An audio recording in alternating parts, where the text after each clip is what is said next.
Un saludo muy cariñoso para todos los compañeros y compañeras, los aliados, las aliadas de las escuelas de perdón y reconciliación en Perú, que este año cumplen 10 años de haber empezado a vivirla, pero también a propagarla por todo ese lindo país hermano del Perú.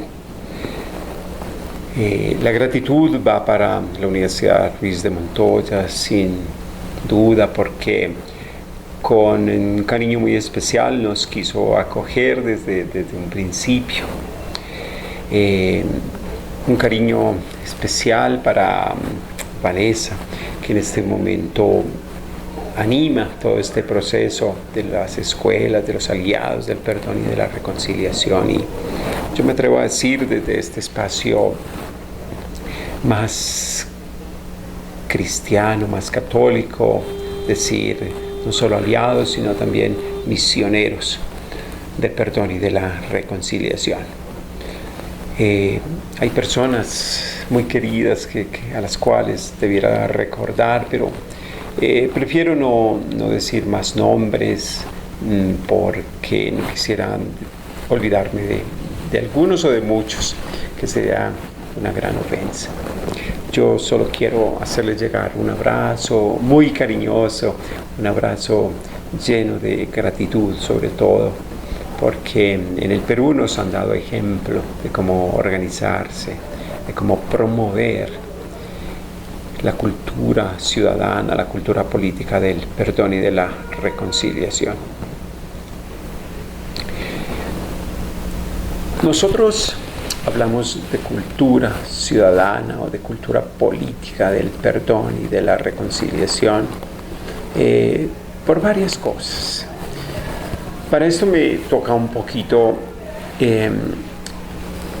desmenuzar la frase de cultura política de perdón y ver si así logro explicarme mejor. Quisiera comentarles que en los últimos 10, 12 años, específicamente Colombia, ha vivido unos procesos de profunda reflexión de lo que es la cultura ciudadana del perdón y de la reconciliación, tanto que en estos momentos se ha posicionado cada vez más la palabra no solo reconciliación, sino que hoy ya está en el foro público el tema del perdón, entendido o entendiéndose como cultura ciudadana, como cultura política. Nosotros entendemos por cultura, la forma más sencilla de definirla es cultura lo que la gente encuentra para resolver sus necesidades, sus problemas más cotidianos. Política es buscar el bien de la ciudad, de la polis. Y entonces aquí ya comenzamos nosotros a construir ese binomio de cultura política. Cómo resolver en la forma más constructiva y de más impacto los problemas de la ciudad. Uno de los problemas más graves que vive toda Latinoamérica es el gran problema de la seguridad y el gran problema de la violencia. Este continente es el continente más violento de todos los continentes.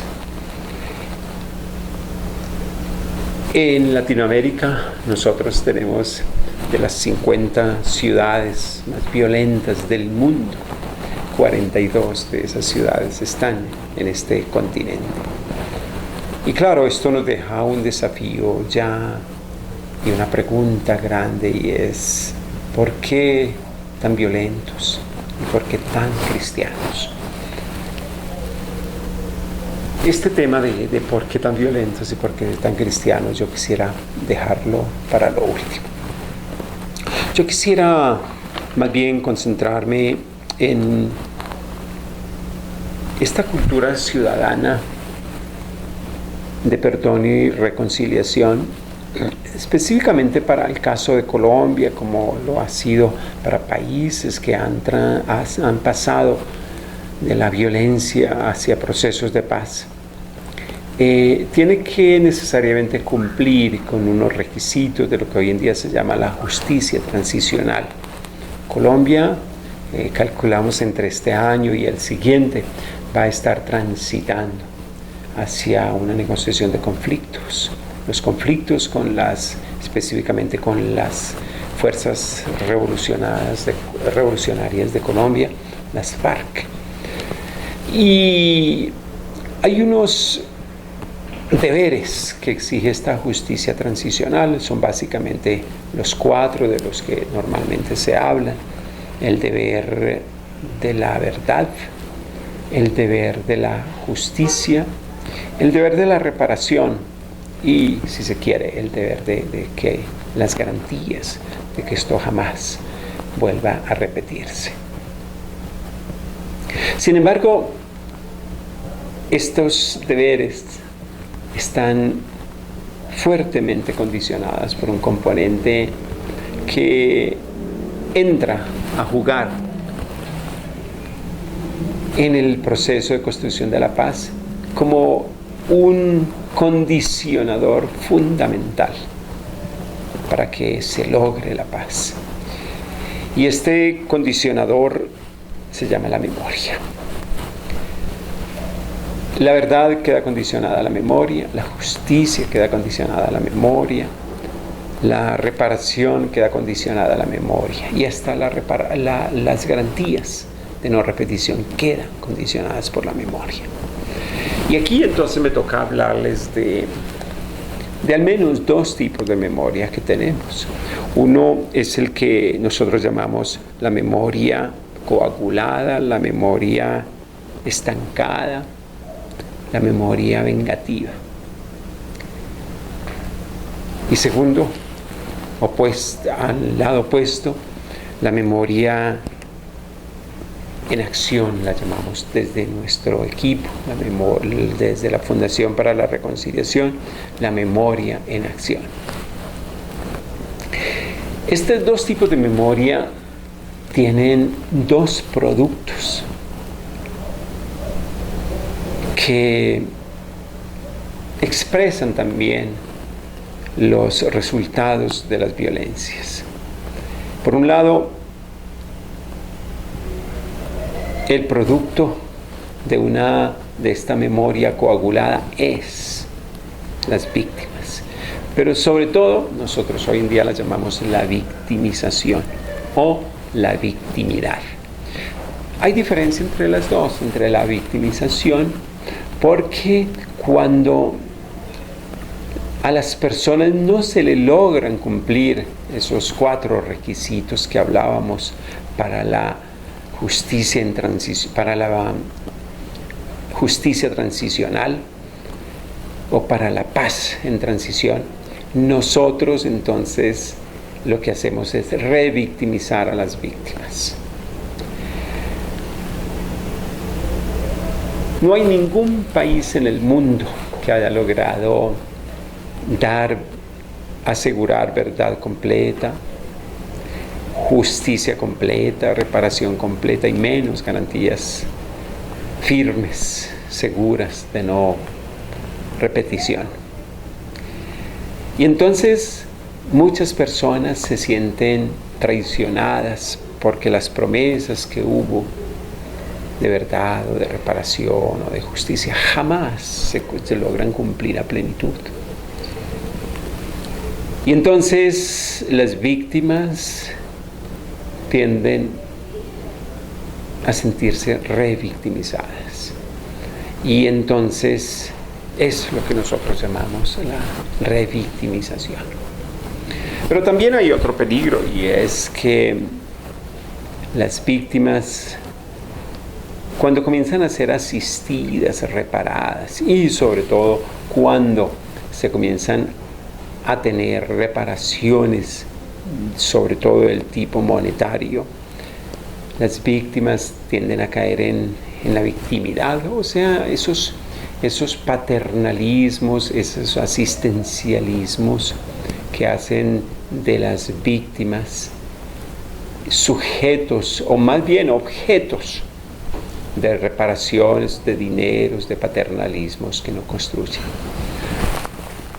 Qué pesar que no puedo construir mucho sobre estos dos temas por el tiempo, pero por ahora quisiera que se recordaran ustedes que las víctimas tienen dos grandes peligros. El primero, la revictimización. Segundo, la victimidad. En Colombia, en este momento, tenemos aproximadamente 7,5 millones de víctimas inscritas en los registros de la unidad de víctimas en Colombia. Y ya después de 3 años, casi 4, que se lleva implementando con las víctimas un ejercicio de garantías de esos 4 elementos que yo les hablaba a ustedes de cuando un país está en transición hacia la paz. Lo que comenzamos a ver es que las víctimas no están totalmente satisfechas y por el contrario, las víctimas se sienten revictimizadas, se sienten con rabia, y otras que han logrado recibir algo de reparación, otras víctimas han caído también en el paternalismo, en el asistencialismo y en fin en la dependencia de los apoyos del Estado.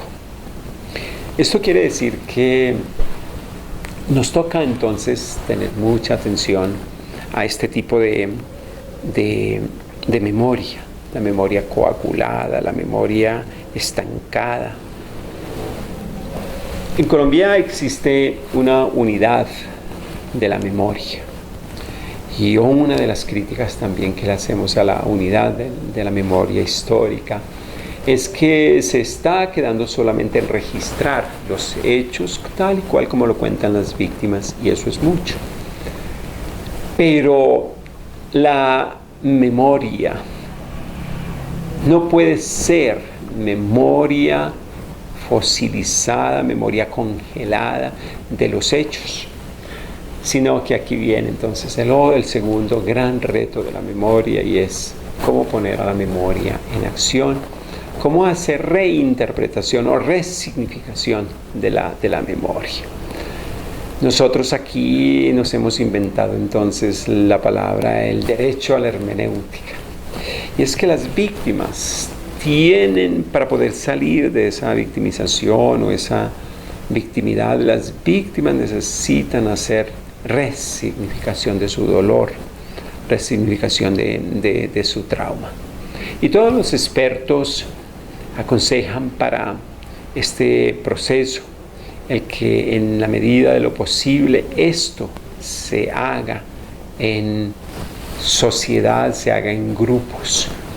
No es tanto un problema de psicólogos, trabajadores sociales o psiquiatras, sino el tema de la resignificación se elabora más fructuosamente y con más impacto, sobre todo cuando se hace en pequeños grupos, cuando las personas tienen la posibilidad de socializar y desde su propia cultura encontrar los significados nuevos del mismo dolor, del mismo trauma, de la misma violencia. Yo tengo el recuerdo grato de haber visitado El Ojo que Llora en un parque muy lindo de Lima, y yo pienso que a nosotros, como allá también acá, tenemos que pasar de conservar solamente unas piedras muy lindas con el nombre de la persona y la fecha de su muerte, pasar a cómo nosotros podemos poner esa memoria en acción, esos miles de piedras que están allá en El Ojo que Llora, en el Parque de Lima. Cómo transformar esa memoria en una memoria que se ponga en acción y que dinamice, energice el mismo cuerpo humano y el cuerpo social, que energice a la polis. Aquí entonces vienen los grandes pensadores del tema de la memoria, como es Teodorov, como es Rieff, como es Ricoeur, a decirnos sobre de verdad cómo nosotros tenemos que buscar las formas de transformar esa memoria, poner la memoria en acción, descoagularla, descongelarla. La experiencia nuestra es que las escuelas de perdón y reconciliación buscan precisamente ayudarle a las víctimas a hacer ese giro narrativo, esa reinterpretación, esa hermenéutica nueva. Y por tanto, lo que vemos con satisfacción en un creciente número de países y de ciudades es que las personas que logran salir de la memoria coagulada son precisamente personas que logran reenergizar sus vidas. Y nosotros pues hemos encontrado que el ejercicio del perdón es un ejercicio o un invento poderoso de un Señor que se llamaba Jesús y que sobre todo llevó ese mandato del perdón a dimensiones hiperbólicas, diría Derrida. Este tema de la memoria tiene implicaciones muy importantes, porque obliga sobre todo a recordarnos a todos nosotros de algunos elementos indispensables hoy en día y conclusiones a las que hemos llegado nosotros en la Fundación para la Reconciliación sobre el tema del perdón. Si yo puedo hacerles un resumen muy sencillo de qué es el perdón, yo simplemente digo, el perdón es un ejercicio de transformar la memoria. Y entonces la memoria, en lugar de que me lleve a la venganza, a la retaliación, la memoria nueva, la memoria en acción me lleva a la bondad, a la compasión. Y un primer ejercicio de bondad y de compasión es hacia uno mismo. Aquí entonces comenzamos a hablar de lo que yo llamo o llamamos la autorreparación. La primera reconstrucción del tejido humano lo tengo que hacer yo mismo. Mi tejido humano ha sido lacerado, ha sido herido. Y yo mismo, así como en la naturaleza existe el principio de la autorreparación en las plantitas que reparan sus tallos, en los animales que reparan su salud, igual el ser humano y sobre todo la víctima que ha sido lacerada necesita hacer este ejercicio de autorreparación. Y aquí viene una conclusión muy importante, sin duda una discusión muy polémica. Nosotros en la Fundación para la Reconciliación hemos llegado a concluir que el perdón no necesita la excusa del ofensor. Esto es muy controversial porque siempre se ha creído que para poder perdonar hay que expresar arrepentimiento. Y yo creo que es verdad y qué bueno que se diera el arrepentimiento y sobre todo la expresión de solicitud de culpa, de disculpa. Sin embargo, una víctima no puede hacer depender la reconstrucción interna de su propio tejido, de su propio ser. No la puede hacer depender de las excusas o no, de las disculpas o no del ofensor. Yo tiendo a creer que El exigir la disculpa, el arrepentimiento del ofensor, es un residuo, y lo digo con mucho respeto a las personas que sean así, un residuo de un concepto judaizante que nos hacía creer que el perdón exige el arrepentimiento. Vuelvo y repito, es muy importante que el arrepentimiento se dé porque es incluso una medicina para el propio ofensor. Yo diría que el arrepentimiento es la forma de autorreparación para el ofensor. Sin embargo, es tan importante este concepto porque normalmente en altísimos porcentajes, el arrepentimiento no se da porque los ofensores no quieren develarse en público, sobre todo cuando no hay un ambiente seguro para ellos confesarse como culpables. Nosotros tenemos el caso en Colombia de la guerrilla negociando en La Habana con el gobierno en este momento. 3 años se ajustan ya de negociación. Y sin embargo, una de las críticas grandes de los colombianos hacia la guerrilla es que ¿por qué no han pedido perdón? ¿Por qué no han pedido excusas? ¿Por qué no han pedido disculpas a los miles y miles de víctimas colombianos? Y entonces, la única explicación que los teóricos, yo de acuerdo, es que los ofensores, los victimarios jamás van a pedir disculpas si eso implica inculparse. ¿Por qué? Porque entonces no están en el ambiente seguro para generar procesos de perdón y de reconciliación. Segundo, aquí hay un tema muy importante, que digamos un mito que hay que romper. Si quieren ustedes, el primer mito era el que el perdón implica disculpa, implica la excusa, y decimos que ese mito no es verdad. El segundo mito es creer que el perdón se logra solito. Y sí, hay personas con una sabiduría interna maravillosa que logran hacerlo.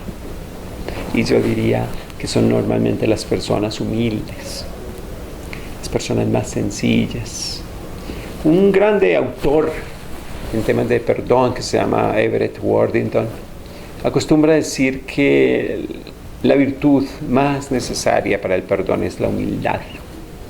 Y sí, la humildad es el requisito más importante para que uno pueda perdonar. El ejercicio del perdón, digo yo, el segundo mito que hay que romper, exige entonces ayudas, exige mediaciones, exige alguien que empuje, porque la naturaleza humana nos empuja a que nos quedemos simplemente como víctimas. Y ese calorcito que da el de sentirse víctimas, ese gustico que hay de que le sientan a uno una cierta compasión porque uno fue maltratado, ofendido, violentado, eso no les permite a las personas crecer, evolucionar. Y tenemos necesidad de que alguien venga y empuje a los que han sido víctimas a decirles: tú no te puedes quedar de víctima, de ser víctima. Tú tienes que hacer un ascenso humano, un ascenso evolucionario.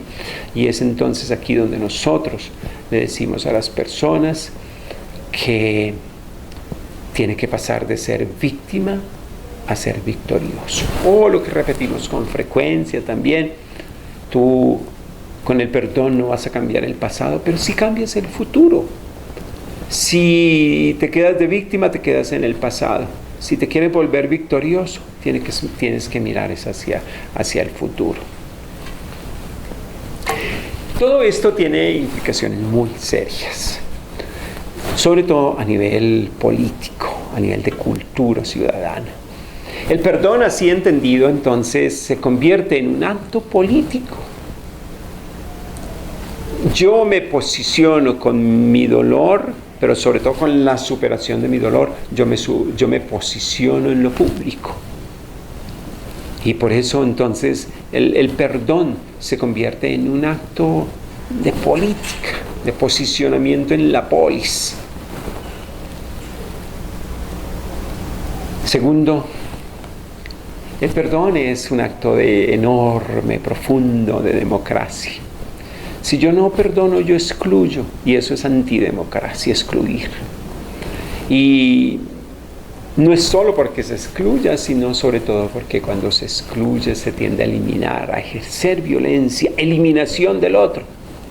Y por eso entonces el perdón se convierte en cultura política, en cuidado de la polis. Tercero, el perdón es tal vez la expresión más fuerte y más clara de lo que nosotros, o mejor, de lo que hoy la cultura política trata de fortalecer en el mundo, y es lo que se llama la cohesión social. La persona que decide perdonar hace un pacto consigo mismo, y es: yo no voy a ejercer, no voy a practicar la retaliación, la venganza. Y con ese mero acto de yo frenar la venganza, yo estoy facilitando procesos de recohesión o de reconstrucción social.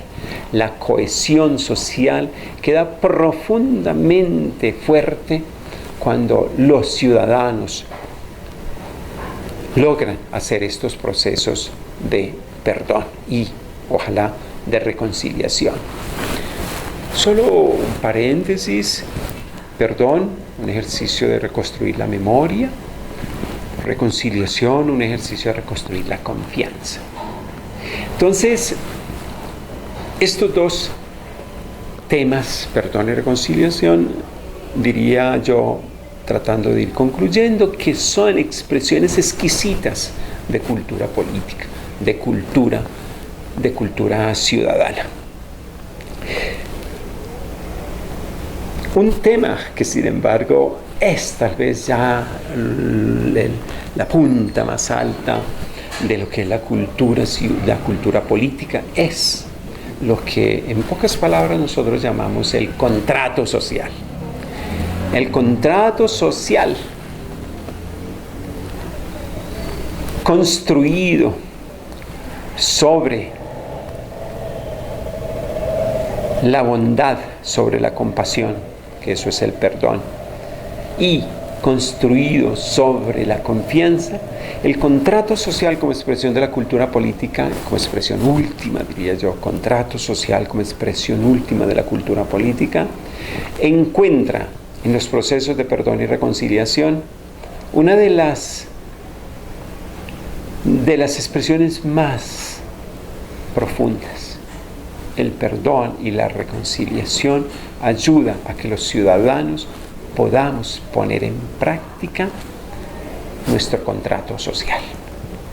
Y es el contrato social basado sobre el respeto, basado sobre los derechos humanos, pero sobre todo, y aquí viene la cerecita del pastel, es sobre todo la dignidad humana. El perdón y la reconciliación a lo único que le apuntan es a reconstruir, a potenciar y a fortalecer el gran valor de la existencia, que es la dignidad humana. Yo no puedo dejar de concluir esta pequeña reflexión de temas que yo sé que son comunes, pero como me están escuchando otras personas que nunca me han escuchado, quise hacer este resumen de lo que es y de lo que entendemos nosotros por cultura política. Decía, no puedo concluir esta pequeña reflexión sin decirles a ustedes que el Papa Francisco, con este anuncio que ha hecho del año de la misericordia, el Papa nos dice, casi gritándonos con respeto, llegó la hora de volver a la práctica alegre del perdón. Es la viga de amarre de la iglesia. Ahí está basada su misión. Y entonces uno no puede menos que irse de nuevo a esas palabras del Evangelio de Jesús, donde dicen, busquen primero el reino de Dios y su justicia. La justicia de Dios es la misericordia. La justicia de Dios es el perdón sin límite. El perdón de las 70 veces 7, el perdón de lo imperdonable, decimos con frecuencia nosotros. Y entonces, la bula o la invitación del Papa este año de la misericordia, cuya expresión más profunda es el perdón, comienza a tener repercusiones importantes para una nueva civilización, para una nueva cultura, yo incluso diría para una nueva economía. Yo estoy viajando mañana para México, donde estaremos comenzando el curso de perdón y reconciliación para todos los obispos católicos del querido país de México. Y allí, en México, tal vez ahora más oficialmente que nunca, vamos a lanzar la opción preferencial por el ofensor. El logo de este año de la misericordia es un pastor que carga sobre sus hombros, no es ya la ovejita perdida, sino que carga a otro ser humano, al pecador, al ofensor. Y ese jesuita al que el Papa le asignó la responsabilidad de realizar el logo de este año de la misericordia, logró expresar con el logo algo maravilloso. Si ustedes van a mirar el logo, aparece un pastor que carga, dije, no la oveja perdida, sino carga al ofensor, lo carga en los hombros, tal y cual como si cargara la oveja perdida. Pero hay un dato que los invito a observar. Cuando la cabeza del pastor se encuentra con la cabeza del ofensor, los ojos se acercan tanto que aparecen solamente 3 ojos. Y es como si los ojos del pastor se fundieran con el ojo del ofensor. Y entonces el pastor y la oveja perdida, el ofendido y el ofensor, comienzan a mirar con los mismos ojos. Y esto pienso yo que es profundamente significativo para entender lo que es la misericordia, lo que es la capacidad de perdonar. Perdonar es la capacidad de mirar con otros ojos, pero sobre todo es la capacidad de mirar con los ojos del ofensor. Posiblemente comienza una nueva cultura en la humanidad, y es que tendremos que darle, sobre todo los cristianos, prioridad al ofensor, hacer la opción preferencial por el ofensor, así como Jesús hace la opción preferencial por la oveja perdida. Muchas gracias, les mando un abrazo, los quiero mucho, los recuerdo con inmenso cariño, les pido disculpas que no pude estar con ustedes y espero de verdad verlos muy pronto. Que podamos celebrar otros 10 años, dentro de 10 años, con resultados y con impactos, ojalá, de cultura política nueva en el Perú, en todo este continente querido de Latinoamérica. Les mando un abrazo, Dios los bendiga.